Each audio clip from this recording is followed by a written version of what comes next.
Rahab and Lot might seem like minor characters in the Bible.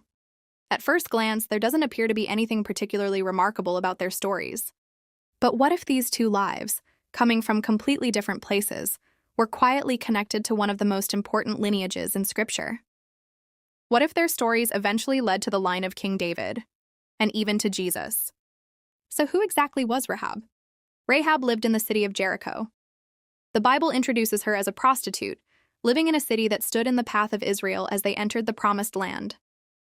When two Israelite spies came into Jericho, Rahab hid them and protected them from the king's men. She had heard about the God of Israel and believed that he was the true God of heaven and earth. Because of this act of faith, Rahab and her family were spared when Jericho was destroyed. But her story didn't end with the fall of the city. Rahab eventually became part of the people of Israel and married a man named Salmon from the tribe of Judah. Together they had a son named Boaz. Now let's turn to another story, one that begins somewhere very different. This story begins with Lot, the nephew of Abraham.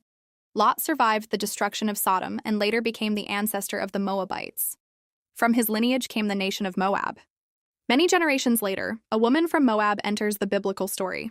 Her name was Ruth. Ruth was the daughter-in-law of Naomi, an Israelite woman who returned to Bethlehem after a time of famine. Instead of staying in her homeland, Ruth chose to follow Naomi and embrace the people and the God of Israel. And in Bethlehem, Ruth met someone unexpected. She met Boaz, the son of Rahab.